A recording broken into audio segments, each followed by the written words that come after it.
Hello student. आज की इस वीडियो में बात करने वाले हैं ह्यूरोन का सूत्र। अब देखिए ह्यूरोन का सूत्र क्या होता है, आज हम उसके बारे में डिस्कशन करते हैं।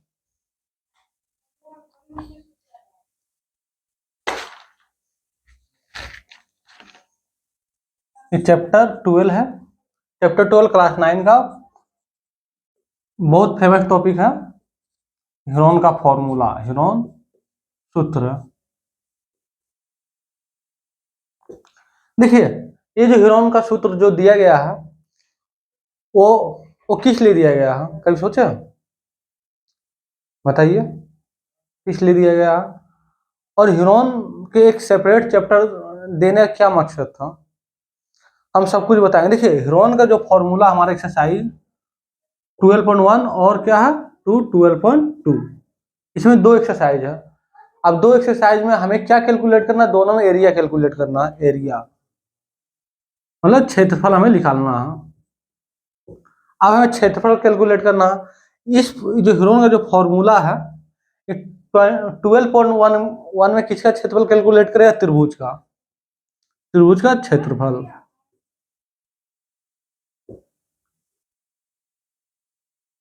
और जो 12.2 है इसमें ह्यूरोन का फॉर्मूला का प्रयोग होगा चतुर्भुज पर।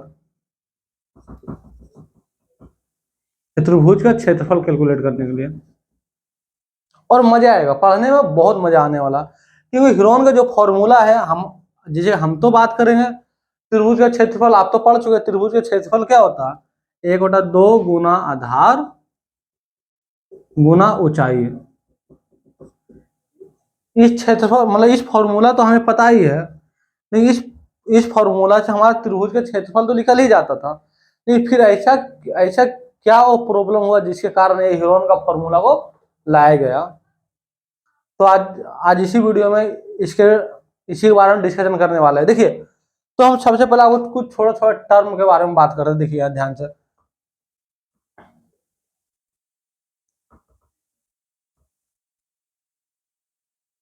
ये जो क्षेत्रफल जो हमारा टॉपिक है वो एक्चुअली में क्षेत्र मिति के अंदर में आता है। देखिए हमारा जो मेन टॉपिक, पहला टॉपिक है क्षेत्र मिति। क्षेत्र मिति कहता क्या? The branch of mathematics which deals about क्या length, breadth, area and volume के मेजरमेंट करता है। मेजरमेंट के बारे में बात करता है यह। मतलब क्या है? क्षेत्र मिति क्या कहता है? गणित की वह शाखा जिसमें लंबाई, चौड़ाई, क्षेत्रफल, वॉल्यूम इत्यादि के मापों का अध्ययन किया जाता है। इसमें मेजरमेंट किया जाता है। जो मान ली कोई आकृति, इसका क्षेत्रफल निकालने बोल दिया, कोई आकृति का परिमाप निकालने बोल दिया, कोई आकृति दिया गया उसका वॉल्यूम कैलकुलेट करने बोल दिया, मतलब आयतन निकालने के लिए बोल दिया गया, तो ये सब मापों की जानकारी हमें किससे प्राप्त होगा? मतलब इसमें अध्ययन करेंगे, इसी सब का मापों का अध्ययन क्षेत्र मिति में किया जाता है। ये जो हमारे ह्यूरोन का फॉर्मूला है वो एक्चुअली में क्या है? एक एरिया कैलकुलेट करेगा। और एरिया सारा किसके अधीन होता है? क्षेत्र मिति के अकॉर्डिंग बात होता है। तो देखिए सबसे पहला टॉपिक आपको ये जानना पड़ेगा कि क्षेत्र मिति की परिभाषा क्या होता है। देखिए तो लिख लीजिए इसका डेफिनेशन, आप लोग लिखना स्टार्ट करिए। क्षेत्र मिति गणित की वह शाखा, गणित की वह शाखा जिसमें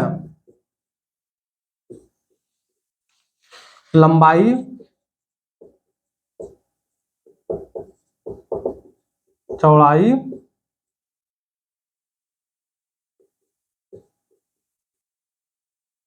क्षेत्रफल तथा आयतन के मापों का अध्ययन किया जाता है।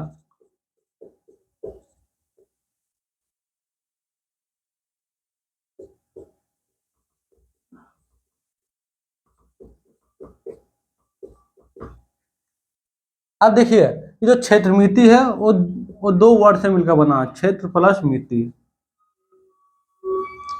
क्षेत्र का अर्थ हो गया कोई जगह या स्थान,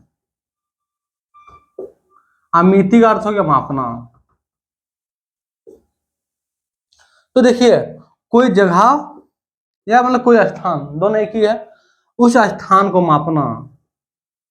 क्षेत्र मिति का अर्थ क्या हो गया? किसी स्थान को मापना। अब वो स्थान को किस प्रकार मापेंगे वो हम इसमें बात करने वाले हैं।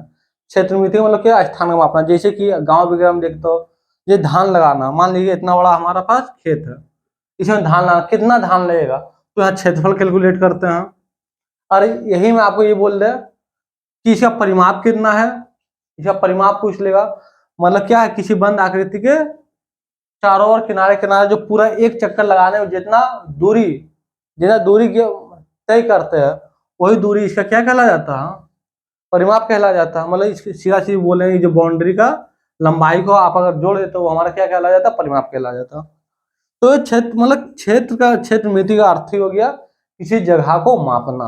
और ये जो हमारे ह्यूरोन का जो सूत्र है, जो ट्रेंगल पर दिया गया, मान ली कोई इस तरह कोई एक स्थान होगा जिसका एरिया हमें कैलकुलेट करना पड़ेगा। तो अगर इसका हम लोग क्या करेंगे, इसका स्थान को जब हम मेजरमेंट करेंगे, जब हम इसका स्थान को मापेंगे, वो किसमें आ जाएगा, आंसर हमारा क्षेत्रफल के अकॉर्डिंग आ जाएगा।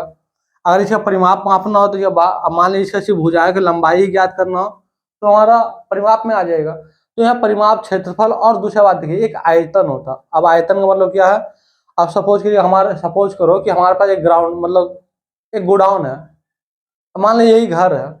अब इस घर में कितना सामान अटेगा, वो किसके अकॉर्डिंग बात होगा, आयतन के अकॉर्डिंग बात होगा। ये सारा बात हम आगे करेंगे। अब चूंकि हमें तो सिर्फ यहाँ क्षेत्रफल के बारे में पढ़ना, सिर्फ क्षेत्रफल के बारे में हमें पढ़ना है। जब हमें क्षेत्रफल के बारे में पढ़ना है, और ये सब जो टॉपिक है, क्षेत्रफल हो, अभी जितना टॉपिक की बात कर रहे हैं, ये सारा हमारा 12.1, फिर से बता देता, 12.1 से लेकर 13.9 तक, 13.9 तक एक्सरसाइज में सिर्फ क्षेत्रफल आयतन का ही बात होगा। परिमाप, क्षेत्रफल और आयतन के बारे में ही बात होगा। तो यहाँ से आप लोग चीजें कुछ समझ चुके होंगे। क्षेत्रमिति का मतलब क्या होता है कि स्थान का मापना। ये सब जो फॉर्मूला जो लाया गया, ह्यूरोन्स का फॉर्मूला एक्चुअली में किसी स्थान को मापने के लिए ही लाया गया है। तो देखिए, अभी ह्यूरोन का फॉर्मूला को लाने का एक और मकसद है। वो क्या मकसद है, अभी इसी में हम लोग पढ़ेंगे। देखिए, आप लोग एक पहले हेडिंग डालिए, एक टॉपिक जिसका नाम है, उस टॉपिक का नाम है परिमाप। पहला हेडिंग डालिए परिमाप। अब यहाँ से चीज क्लियर होना स्टार्ट हो जाएगा, क्योंकि बहुत सारे बच्चों को डिफरेंस ही पता नहीं होता परिमाप और क्षेत्रफल क्या होता है।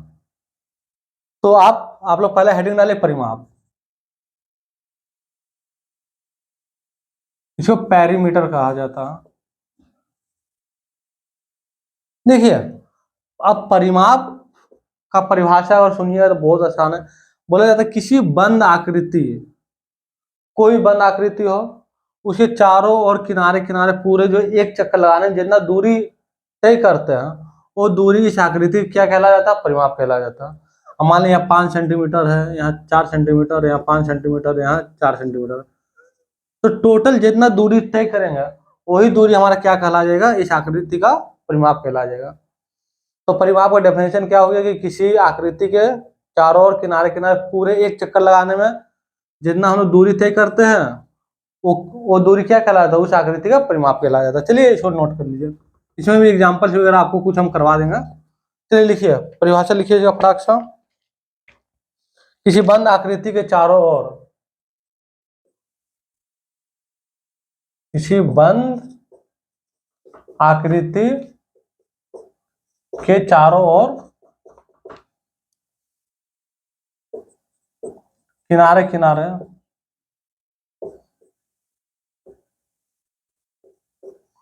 किनारे किनारे एक पूरी चक्कर लगाने में तय की गई दूरी उस आकृति का परिमाप कहलाता है।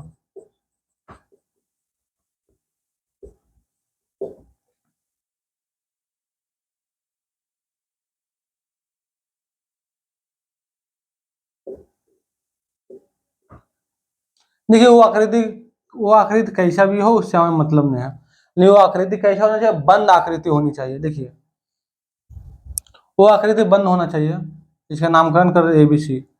अब देखिए, अब यहाँ से अब क्या बोला है, किसी बंद आकृति के किनारे किनारे एक पूरी चक्कर मतलब पूरी चक्कर, मतलब हमें क्या करना है, एक कंप्लीट चक्कर लगाना। एक कंप्लीट चक्कर लगाने में जितना दूरी तय करेंगे वही दूरी हमारा क्या कहला जाएगा, इस आकृति का परिमाप कहला जाएगा। तो देखिए इसका आकृति आप लोग डायग्राम बना लेंगे इस तरह का।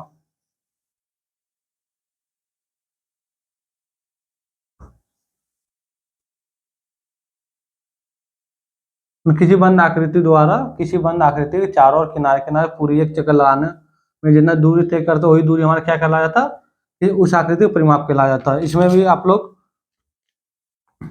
एग्जाम्पल्स में आप लोग इसको डाल दीजिए।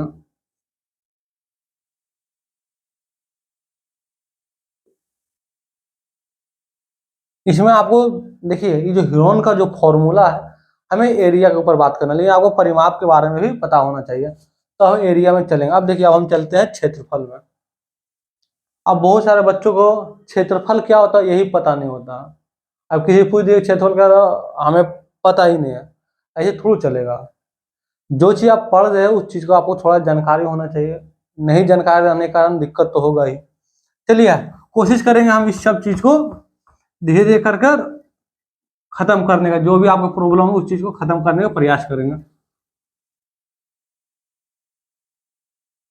देखिए मेन हेडिंग हमारा किस पर, हम लोग किस में चलेंगे, क्षेत्रफल पर चलेंगे। क्षेत्रफल इसको एरिया कहते हैं।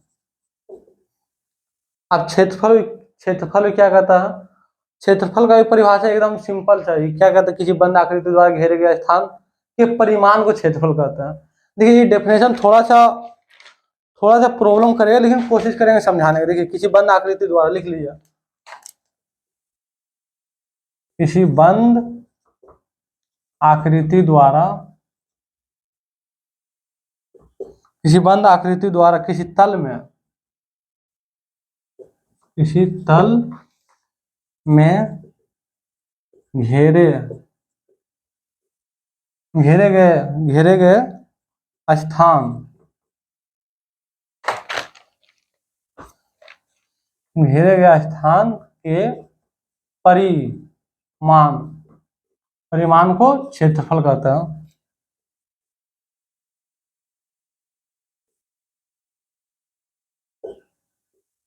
देखिए क्षेत्रफल का डेफिनेशन कितना छोटा था, क्या बोला, किसी बंद आकृति द्वारा किसी तल में घेरे गए स्थान के परिमाण को क्षेत्रफल कहते हैं। देखिए तल, तल का मतलब क्या होता है, समतल, समतल, जो समतल है ना। अब तल का डेफिनेशन क्या, locus of the line is equal plane, मतलब बहुत सारा लाइन को जब एक साथ जोड़ दिया जाता है वो क्या बन जाता है, तल। जब इसी तल में, जैसे ये बोर्ड, ये हमारा क्या तल, इसमें बहुत सारा लाइन जुड़ा हुआ है। अब इसी तल में कोई आकृति मान ली कोई स्थान घेर लेता है, अभी ये स्थान घेरने वाले इसका जो परिमाण होता है, अब परिमाण क्या होता है इसमें समझने वाली बात है। परिमाण को ही क्या कहते हैं, क्षेत्रफल कहते हैं। अब देखिए परिमाण क्या होता है हम बताते हैं। परिमाण का मतलब क्या हो गया, अंकीय मान, जो अंक में लिखा रहता, जो नंबर में लिखा रहता, वो अंकीय मान को हम लोग क्या कहते हैं, परिमाण। देखिए हम लोग कोई एक आकृति ले लिए, ध्यान से चीजें सुनेंगे। अब ये आकृति ले लिए, अब मान लीजिए ये आयत ही है, अभी आयत ही है। अब इस आयत का क्षेत्रफल निकालना है। अब हमें तो पता नहीं कि इसका क्षेत्रफल किस प्रकार निकालेंगे, तो हम लोग क्या करते हैं, वर्ग बना लेते हैं, वर्ग।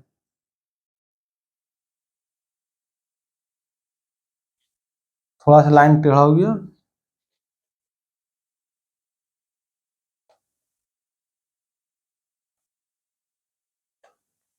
अब देखिए अब हम लोग क्या कर लिए, एक वर्ग बना लिया, डब्बा।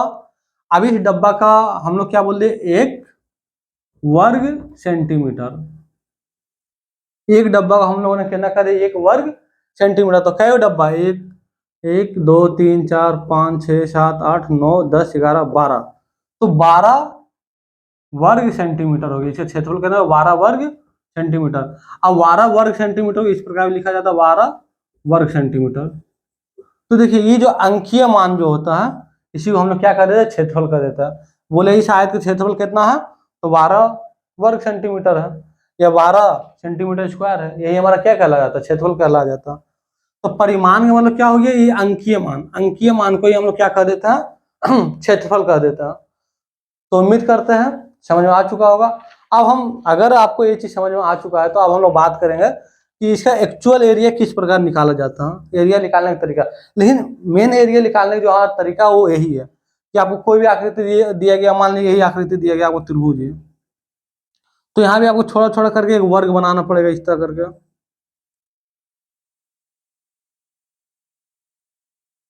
इस तरह करके आपको वर्ग बनाना पड़ेगा। अब जो कंप्लीट वर्ग है उसको तो एक वर्ग इकाई मानेंगे। और जो मान लीजिए कोई आधा वर्ग है, मान लीजिए कोई आधा हो गया, सपोज कि कोई आधा हो गया, तो आधा को आधा लेंगे, अगर आधा से भी कम हो जाए तो उसको छोड़ देंगे।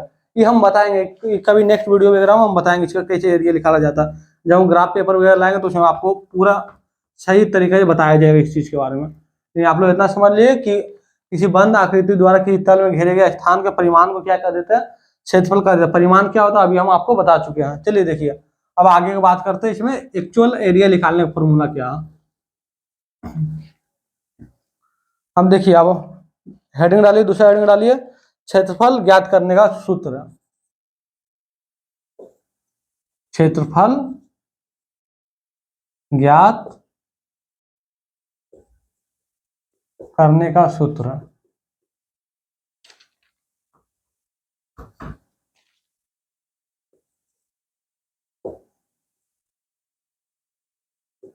देखिए जो एरिया ज्ञात करने का सूत्र, पहला एरिया हमें किसका फाइंड आउट करना है, आयत का। देखिए आयत का क्षेत्रफल,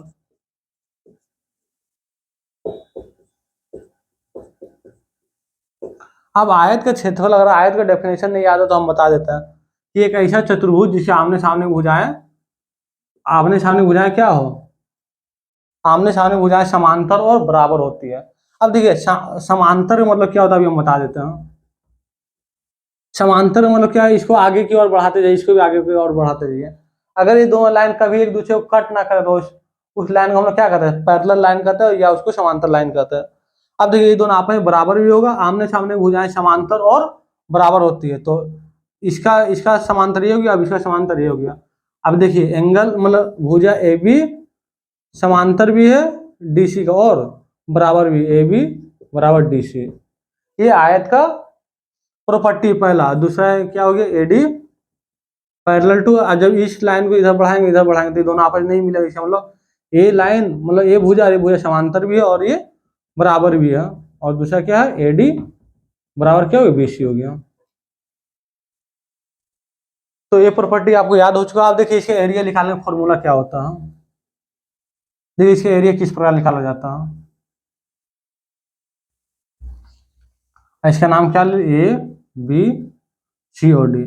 और एक बात हम बता देना चाहते हैं, जो सबसे बड़ी भुजा होती है, जो सबसे बड़ी भुजा होती है उसको हम लोग लंबाई कहते हैं। क्या कहते हैं, जो सबसे बड़ी भुजा होती है उसको क्या कहते हैं हम लोग, लंबाई कहते हैं। देखिए ये जो हमारा ए बी है, ए बी सबसे बड़ी भुजा है, इसको हम लोग क्या कहते हैं, लंबाई है।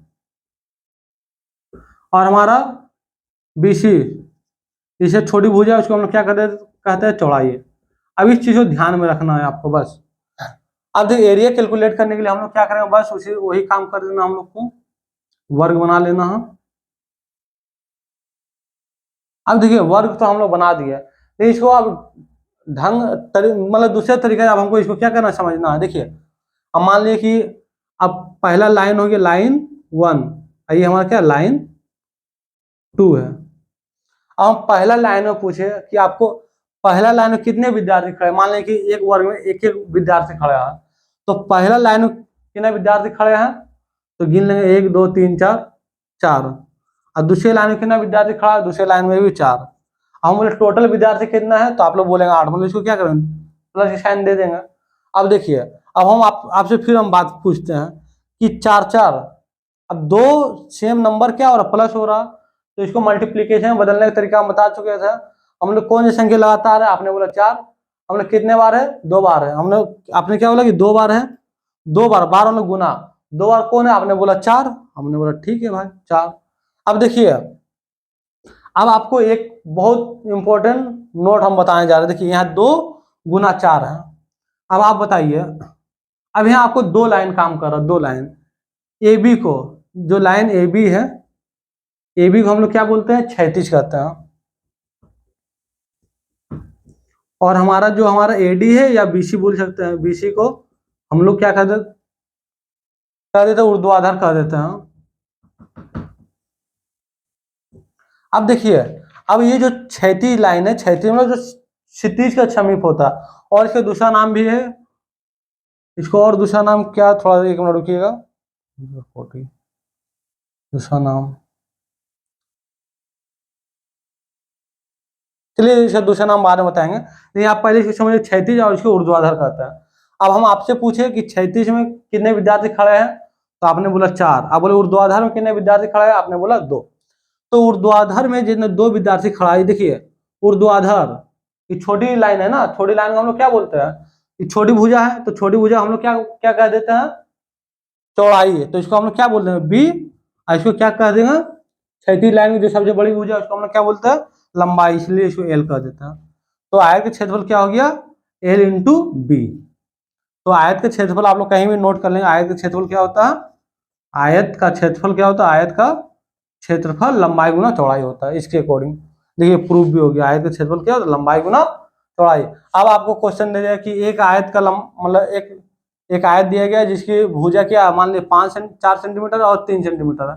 अब बोले इसका मतलब इसका क्षेत्रफल निकालिए, तो दोनों क्या करें, आपस में मल्टीप्लाई कर देंगे, 12 सेंटीमीटर स्क्वायर, ये हमारा क्या कहला जाएगा, क्षेत्रफल कहला जाएगा। चलिए उम्मीद करते हैं ये सब बातें आपको समझ में आ रहा होगा।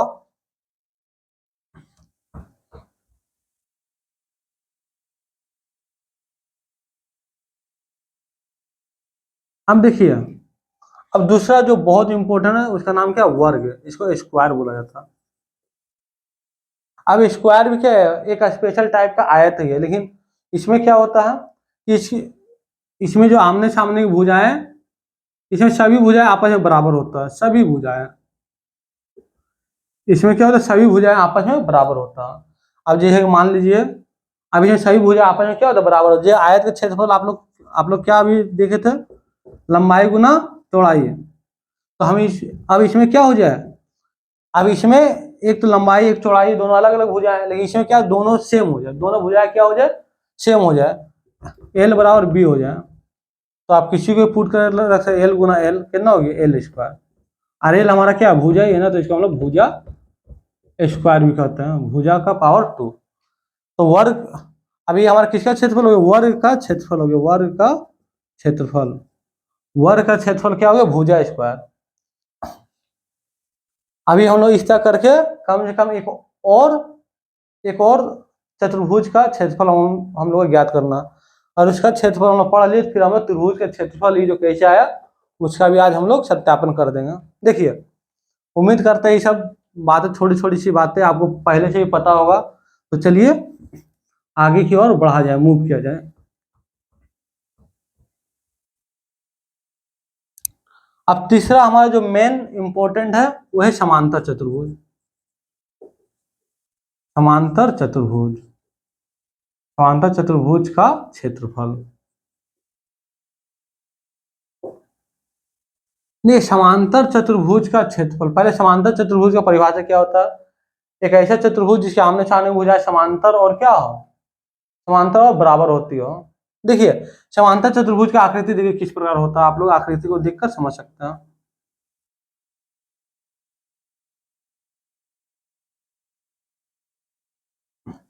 ये हमारा समांतर चतुर्भुज ए बी सी और डी। अब देखिए इसका एरिया निकालना, तो हम लोग यहाँ से एक लंब डाल देते हैं।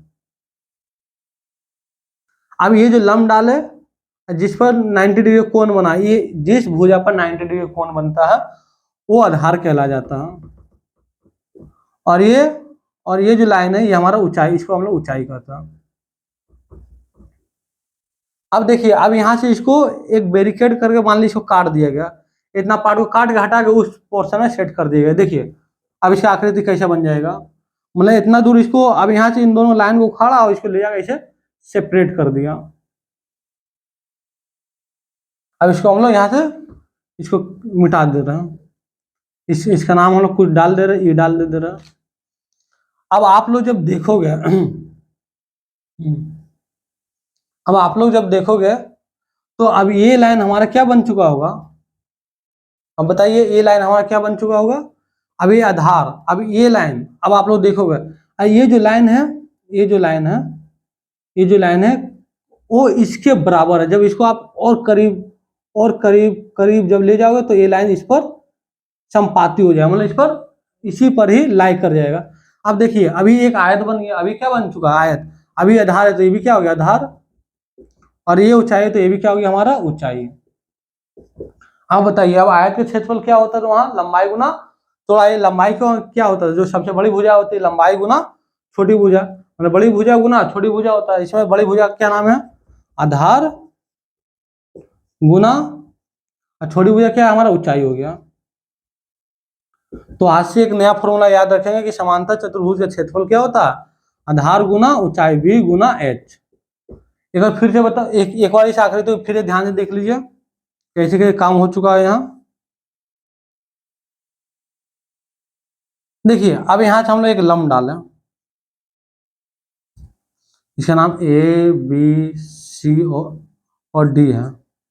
अब इस पार्ट को हम लोग काट के इस पार्ट को यहाँ सेट कर दिया, अब इस पार्ट को यहाँ हम लोग मिटा दे रहे हैं, मान लीजिए इसका नाम को हम पी ही दे दिए। अभी जिस जिस भुजा पर 90 डिग्री गिरता है वो हमारा आधार हो जाता है, और ये जो है ये जो लाइन हमारा ऊंचाई इसको कहते हैं। अब देखिए ये ऊंचाई, अब ये जो लाइन है ना ये लाइन कुछ नहीं, ये लाइन इसके बराबर में है।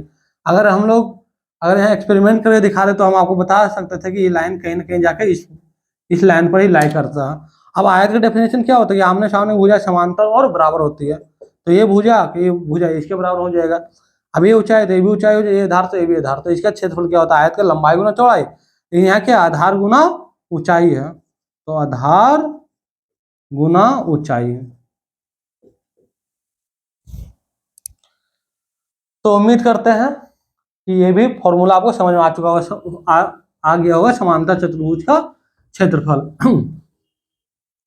अब देखिए अब हमारा काम आसान हो चुका है, आसान हो चुका। अब हम लोग क्या पढ़ेंगे, त्रिभुज का क्षेत्रफल, त्रिभुज का क्षेत्रफल। अब त्रिभुज का क्षेत्रफल तो हम लोग सब जानते हैं, त्रिभुज का क्षेत्रफल क्या होता है 1/2 आधार गुना ऊंचाई। हमें यही फॉर्मूला प्रूव करना है, इसको नहीं प्रूव करना, ये तो एक रिजल्ट है, इसी में एक रिजल्ट है, लेकिन मेन फॉर्मूला हमारा ये है कि 1/2 आधार गुना ऊंचाई कैसे हुआ, आज हम लोग इसके बारे में जानेंगे। हम माइक बार इसलिए देख रहे हैं क्योंकि इसका बैटरी डाउन हो जाने के कारण सिर्फ मुंह तो चलता है, साउंड निकलता ही नहीं है। देखिए त्रिभुज का क्षेत्रफल अगर आपको निकालना हो तो उससे पहले आपको इसका क्षेत्रफल जानना होगा। देखिए समांतर चतुर्भुज का क्षेत्रफल अभी अभी पढ़ चुके हैं, समांतर चतुर्भुज का क्षेत्रफल। देखिए समांतर चतुर्भुज का क्षेत्रफल हम लोग जान चुके थे, थोड़ा सा आकृति में एक बार फिर से हम लोग बात करें।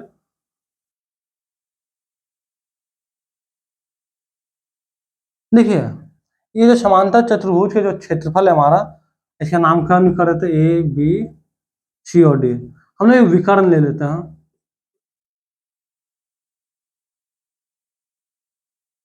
और एक हम लोग एक लंब भी ले लेते हैं, लंब।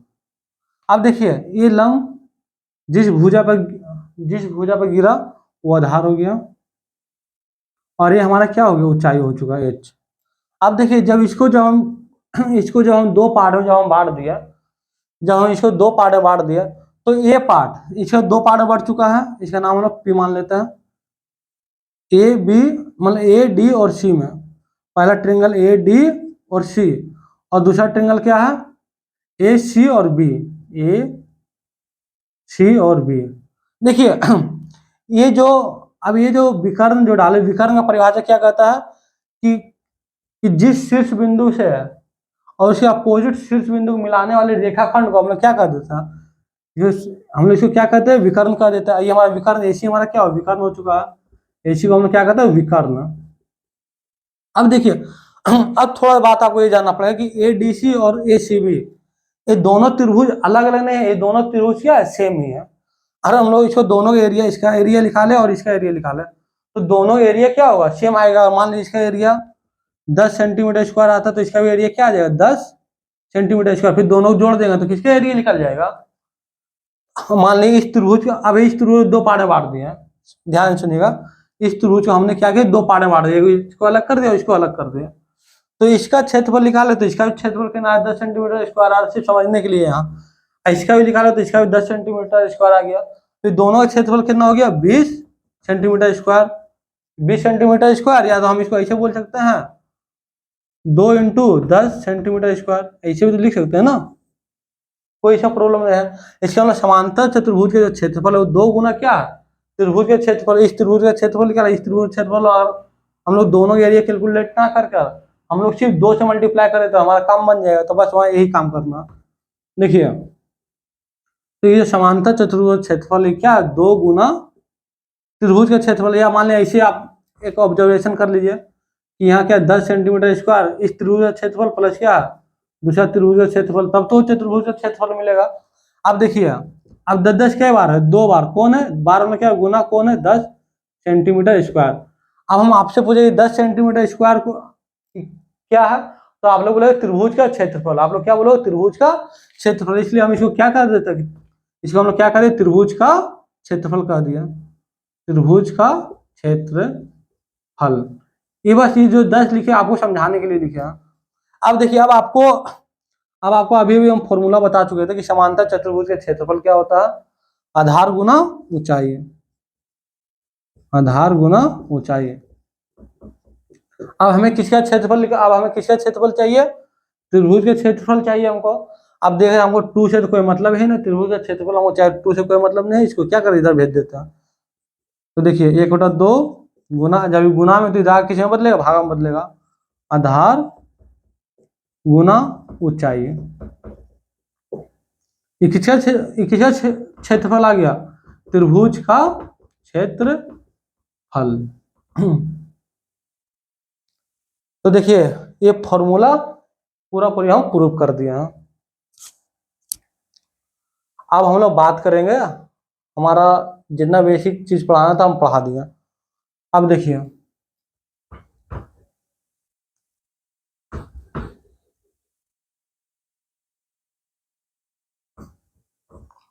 अब आप लोग अब सीधे हीरोन के फॉर्मूला पर आप लोग जंप मार सकते हो। अब सीधा कहाँ जंप मारेंगे हम लोग, हीरोन के फॉर्मूला पर। तो यहाँ आपको कुछ और बेसिक बातें हम बता देना चाहते हैं। देखिए अब हीरोन का फॉर्मूला जो है एक्चुअली में किसके ऊपर दिया गया, त्रिभुज के क्षेत्रफल के ऊपर दिया गया, त्रिभुज के क्षेत्रफल के ऊपर ही दिया गया। तो इसका डिस्कशन हम लोग नेक्स्ट वीडियो में करेंगे। Thank you watching for this video. और कहीं भी प्रॉब्लम आता है तो आप कमेंट करके हमें बता सकते हैं, ताकि हमें भी पता चले कि हमने कहाँ का गलतियां कर रहा है। तो थैंक यू।